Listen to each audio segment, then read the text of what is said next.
Masih terkait tadi masker, Ustaz. Hari ini masker itu jadi barang premier Yeah.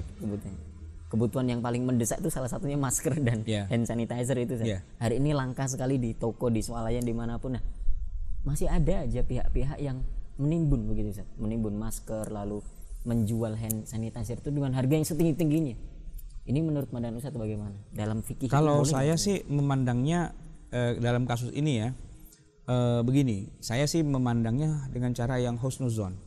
Husnuzon itu begini, sebenarnya bukan orang tuh menimbun gitu, nggak tahu ya emang benar apa enggak. Tapi kalau dalam cara logika saya berpikir, orang tuh panik buying, ya, membeli segala sesuatu dengan sebanyak-banyaknya, ya kan. Kita biasa beli masker kan 1-2 gitu kan, dan jarang-jarang juga. Ini semua orang beli dan semua orang mau nyetok yang banyak, kan gitu kan. Itu namanya kan panik buying. Ya jalur distribusi pasti terhambat gitu kan, pasti habis gitu loh. Jadi stoknya di mana-mana nggak ada. Ya dari situlah nanti baru muncul ada orang sebenarnya bukan apa istilahnya dia nyetok menahan harga sedemikian rupa, enggak. Ya dia bilang ada sih, tapi kalau ente mau bayar lebih mahal, saya kasih ke ente daripada kasih yang lain, kan gitu ya. Ya itu emang sunatullah di masalah supply dan demand tuh otomatis terjadi.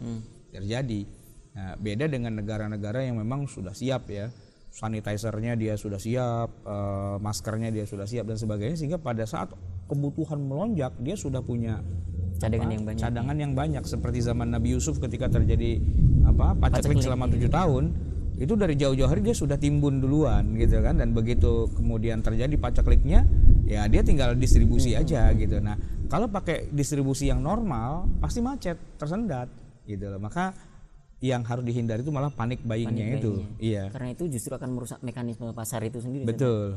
Karena kan truk yang ngebawa itu kan tetap jalannya kan nggak bisa dipercepat juga, kan macet-macet juga gitu kan. Ya kecuali bisa diterbangkan dengan pesawat apa dan sebagainya. Maka di beberapa tempat kemudian akhirnya ada inisiatif untuk bikin sendiri masker, kemudian bikin sendiri hand sanitizer dan sebagainya. Toh kita bisa melakukannya, tidak bergantung kepada supply gitu. Ya tapi kan ada bahan-bahan yang nggak siap, nggak ready gitu kan, bahan bakunya yang nggak ready. Nah maka yang harus dihindari kalau menurut saya adalah panik buyingnya itu. Jangan kelakuan lah mentang-mentang punya duit banyak lalu dibeli semua begitu, ketakutan masalahnya seperti itu. Kalau dari sisi penjualnya ada nggak aturan di fikihnya itu bahwa penjual itu tidak boleh mengambil keuntungan yang terlalu besar atau terlalu tinggi gitu, dibatasi atau tidak? Ilat keharamannya sih bukan pada mengambil keuntungan yang sebesar-besarnya. Ilat keharamannya adalah ketika seseorang punya barang yang dibutuhkan orang banyak, tapi kemudian dia sengaja menahan, gitu kan? Sengaja dia menahan, itu yang tidak boleh. Tapi kalau barang yang dia punya itu bukan kebutuhan orang banyak, tuh saya punya motor Vespa zaman jadul gitu kan, itu kan bukan kebutuhan orang banyak. Terus ketika ada orang mau beli, saya bilang saya nggak jual. Terus dia tawar, saya bilang kalau 100 juta baru saya jual gitu kan. Jangan mahal-mahal dong, masa 100 juta? Ya kan ente nggak butuh sama Vespa. Maksudnya gara-gara ente nggak berhasil beli dari saya, apakah ente mati meninggal gara-gara itu? Kan enggak juga. Itu kan masalah bukan sesuatu yang sifatnya hajat yang paling dasar kan. Itu sifatnya hobi aja, suka aja, nggak akan mati lah gara-gara itu. Tapi kalau hand sanitizer lah, kemudian masker dan sebagainya, itu kan hajat hidup orang banyak. Kalau diniatkan sengaja untuk menyusahkan orang lain, nah itu ada unsur dosanya di situ. Di situ unsur dosanya, bukan dalam rangka mengambil untungnya itu, bukan misalnya. Bukan dalam, ya biasanya sih latar belakangnya kan mau mengambil untung. Tapi mengambil untung di tengah kesusahan orang lain itu nggak boleh, gitu kan. Baik Ustaz.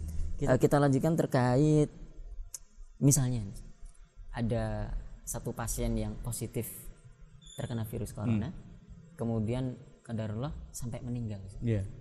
Ini kan orang bingung, kalau misalnya meninggalnya di rumah sakit, nah ini ketahuan sama pihak rumah sakit bisa mengantisipasi secara profesional gitu. Lah kalau di rumah ini bagaimana ketika mengurus jenazahnya ini? Begini, ini pasien tetap harus dibawa ke rumah sakit, maksudnya ditangani oleh petugas. Jadi nggak usah bingung, kalau emang udah meninggal gitu ya istilahnya gitu karena corona misalnya. Tinggal telepon petugas, mereka yang akan mengantisipasi. Jadi nanti bagaimana teknis menguburkannya, teknis memandikan dan sebagainya, nanti para petugas yang sudah mengaturnya. Prinsip sederhananya begini, memandikan wajib, mengkafani wajib, menguburkan juga wajib gitu kan, mensolati juga wajib. Tapi kalau semua itu dilakukan kemudian resikonya adalah kita malah jadi ketularan, maka wal daruratu tuqaddar biqadriha. Kedaruratan itu diukur sesuai dengan kadarnya. Nah, nanti para petugas itulah yang akan menentukan apakah dimandikan atau tidak gitu kan.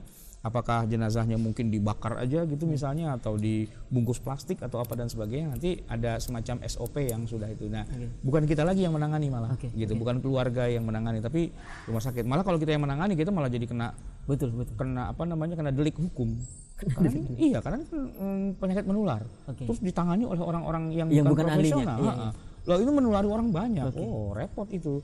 Maka kalau ada pasien, nah, itu ada yang katakanlah yang suspek gitu ya, itu dari sejak perawatan pun sudah ditangani oleh petugas. Ya, biar petugas lah yang atur semua. Kita orang awam gak usah sok tahu, sok ngatur dan sebagainya gitu. Tentu petugas sudah berkonsultasi dengan para ulama tentang bagaimana mengurus jenazah orang yang terkena seperti itu. Baik Ustaz.